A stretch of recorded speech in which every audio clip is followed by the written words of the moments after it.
While it's downright offensive to even suggest anyone would want to take their mother out on anything other than a purely platonic outing, apparently Barry Williams of Brady Bunch fame never got that memo, because there is an ever-persistent rumor that he and his TV mom, Florence Henderson, had an affair when she was 36 and he was just 16. Of course, we all know that she wasn't his real mother, but that doesn't make their alleged fling any more palatable. Besides allegedly dating his TV mom, Williams also spent years having an on-again, off-again affair with Maureen McCormick, better known for playing Marcia Brady. So he not only dated his TV mom, he also dated his TV sister. Perhaps the Brady Bunch should have been titled All in the Family.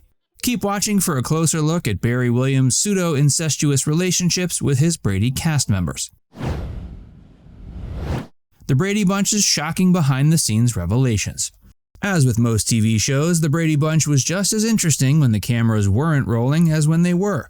The surviving Brady cast members hold a ton of fascinating secrets about what was going on behind the scenes. From rumors to drug use, illicit romances, and bitter disputes, the sands of time have revealed so many juicy tidbits about what it was really like on and off the set of the Brady Bunch.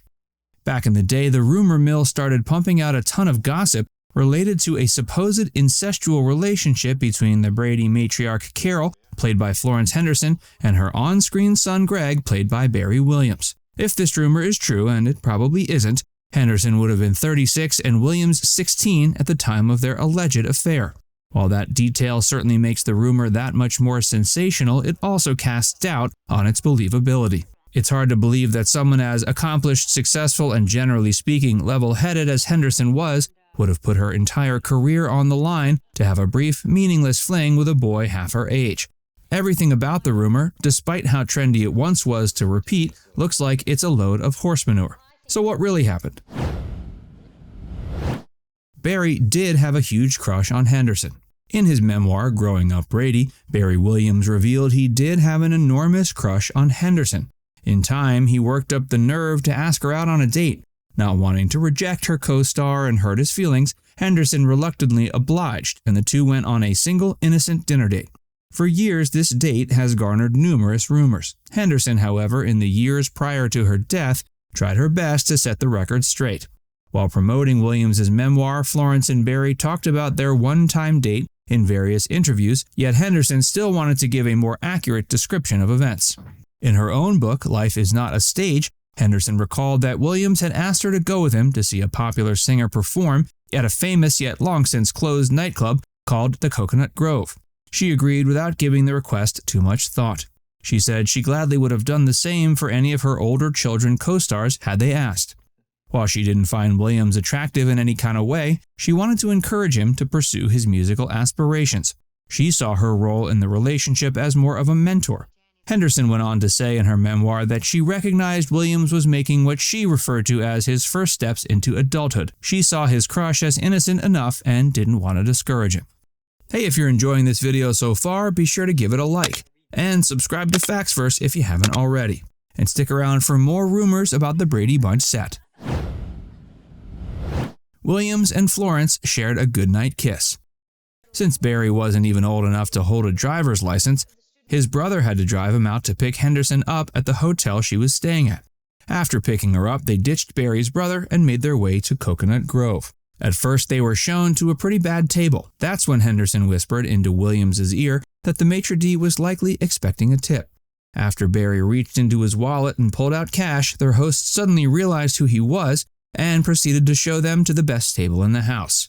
Henderson insisted the entire evening was entirely innocent. That includes the goodnight kiss they shared when Barry brought her back to the hotel. Despite maintaining nothing else happened, Henderson was well aware of how the details of that evening had become a bit twisted over the years. Henderson and Williams remained lifelong friends.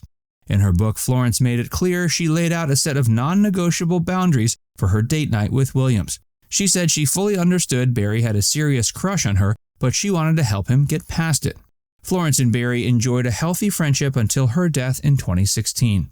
Even decades after they'd worked with each other, she would continue to gush about how solid of a bond she shared with him. One of the most touching things that Henderson had to say about Williams in her 2011 book was that the Brady alums shared a very special connection in which she felt like a surrogate mother to him. Florence further recognized that on a deeper level, she represented something to Barry he deeply admired. He had a profound love for music and adored the fact that she could sing. He also had a strong appreciation for her sense of work ethic and tried to adopt it in his own life. Greg and Marcia's romance. The most juicy and entirely true Brady rumor revolved around Barry Williams and Maureen McCormick, who played Marcia Brady. For years, the two stars enjoyed a passionate on and off romance. In her memoir, Here's the Story, Surviving Marcia Brady and Finding My True Voice, McCormick discussed the first time she shared a kiss with Williams. What makes it unsettling is how at one point McCormick even described it as feeling as if she were kissing her brother. Both Brady stars met on the sitcom's now iconic set when they were children. Williams was 14 and McCormick was 12. As they grew up together on the show, they experienced the same hormonal changes that every adolescent does. McCormick said the first time they locked lips, the kiss was long, passionate, and wonderful. Years later, Sherwood Schwartz's son Lloyd Schwartz noted that the attraction between Barry and Maureen had started to cause trouble on set and became noticeable even when cameras were rolling. Everyone felt really awkward and uncomfortable about it since the two young stars played siblings. Their lust for each other started getting in the way of their ability to do their jobs. At the peak of their tension, a scene had to be interrupted mid-take because the two stars simply couldn't control their emotions. Various attempts were made to get the two on-screen siblings to just shoot the scenes, but ultimately Schwartz and company had to take a step back and let things unfold naturally. In time, the tension between the two began to cool down. At the time, neither actor was able to commit to a serious relationship since their budding careers were just getting started. Instead of pursuing a full-time romance, they settled on an on-and-off-again thing. Later on, McCormick developed a far more serious problem. The actress fell into drug and alcohol abuse and wrestled with negative self-image and insecurity issues. Thankfully, she managed to get sober in the 80s and has been on the straight and narrow ever since. Now it's time to hear from you. Do you think Florence did anything wrong by going on a date with Williams when he was still a teen? Let us know in the comments section below. And before you go, make sure you give this video a like and subscribe to Facts First if you haven't already. Click the bell icon to stay updated on all our latest content.